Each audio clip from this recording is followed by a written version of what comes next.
Okay, this is Orlando Wilson, and in this video slash podcast, I want to answer a question reference running security slash police training courses in the commercial world versus in the military or in the police, in the government agency world. There's a big difference, a huge difference. And somebody sent me this, has been asking me a few questions lately because they're beginning to get into the commercial world and they're scratching their heads about a few aspects of running training courses. Okay, to start off with, the big differences between running courses in the military and police compared to the commercial world. First of all, it's resources, it's time you have for the courses, and budget. Let me tell you a story to start with. Years ago, I was running a hostile environment firearms course, or a hostile environment course in South Florida.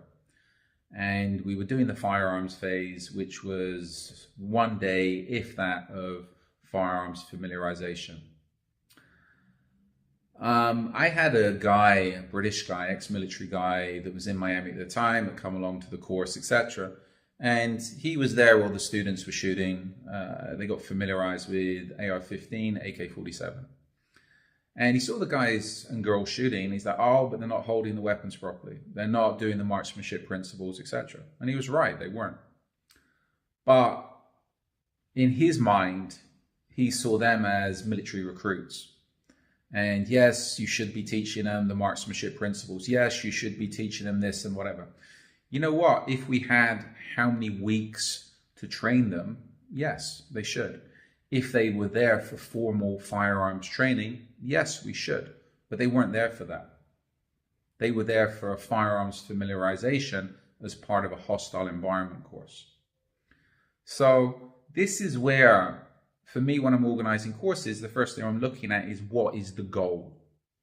The goal of the course, the goal for those guys and girls was, if ever in the future they came across a firearm, be it a pistol, be it an AR, an AK, and a lot of these people are involved in medical, how can I put it, the medical business, international medical business.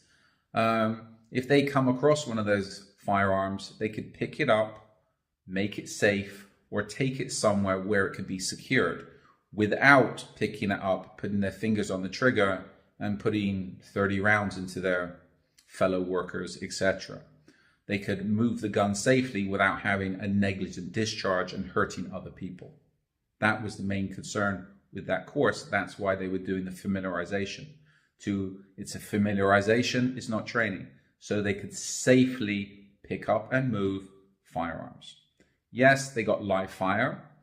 That in the absolute worst case scenario, which I doubt would ever happen to these guys and girls, they could pick up a firearm and shoot a target 15, 20 meters away.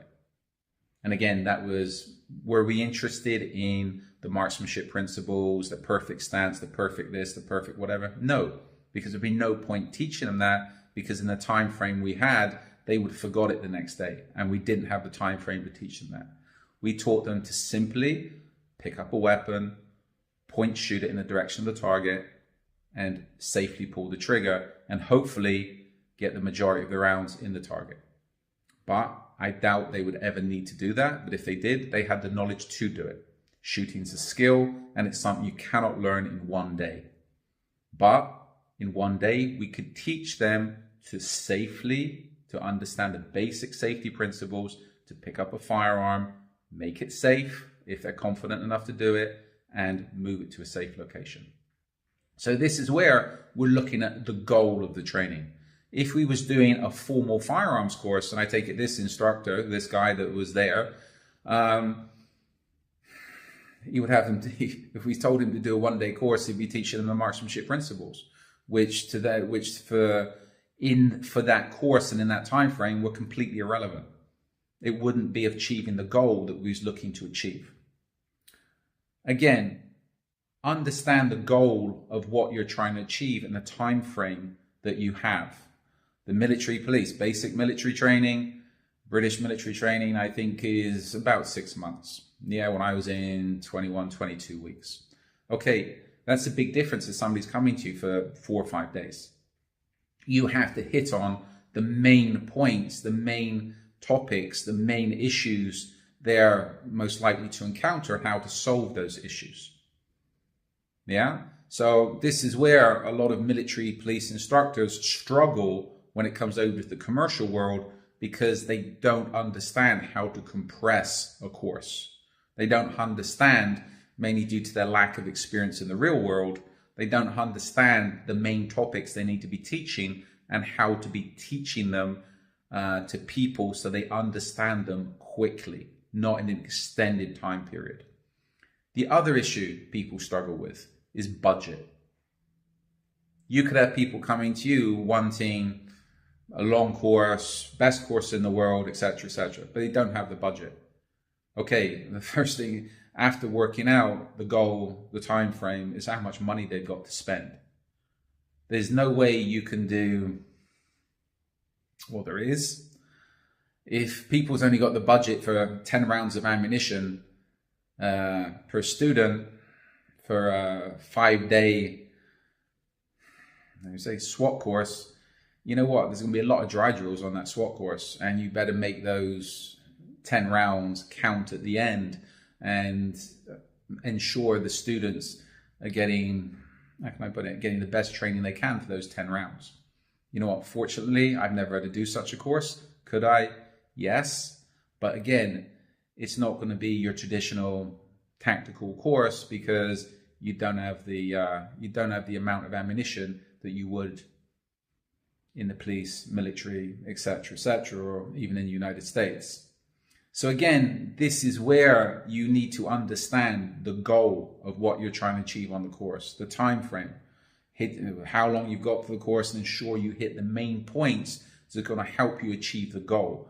Then you need to ensure that the course is within budget and you make money, because this is business. If you're not making money, there's no point in doing the course. I'm going to talk a little bit more about this, about organizing, running training courses in another video, follow-on video to this. I think it will be titled In at the Deep End or something. So again, this is something a lot of people struggle with and a lot of people scratch their heads with, especially once they get a training program dumped on them. And it's like, how do we achieve the goal within a short period of time? This is where I know of one guy that was working, apparently training police in Latin America, and all he was doing was teaching them the basic NRA first steps, basic pistol, etc., Why? Because he had no clue how to write a training program. I hear it all the time, or see it in people's advertising. Oh, we're copying, we're not doing the SIA, the British SIA close protection license. We're copying their program. We're copying another program. It's the UN program, it's this program, it's that program. You know what? To me, it's bullshit. If you can't work out your own training programs specifically geared towards the commercial sector, or specifically geared towards the area you're working in, or towards what your students need, then you're not an instructor. You're just a goon that can follow a training program. So, follow me along on social media for more videos on training, life skills, close protection, kidnap and ransom, etc., I have an array of books on Amazon that cover various aspects of the security business, also crime fiction. Check out the articles on my blog. And also don't forget, we supply a full range of security consultancy services, close protection services, and investigation services. If the content we've got online doesn't answer your questions, please feel free to reach out to me with any relevant questions. Follow me along on social media. We're up on LinkedIn, YouTube, Instagram, etc. So follow us along, and if you've got any questions, please feel free to reach out. In the meantime, be good, stay safe, and try to stay out of trouble.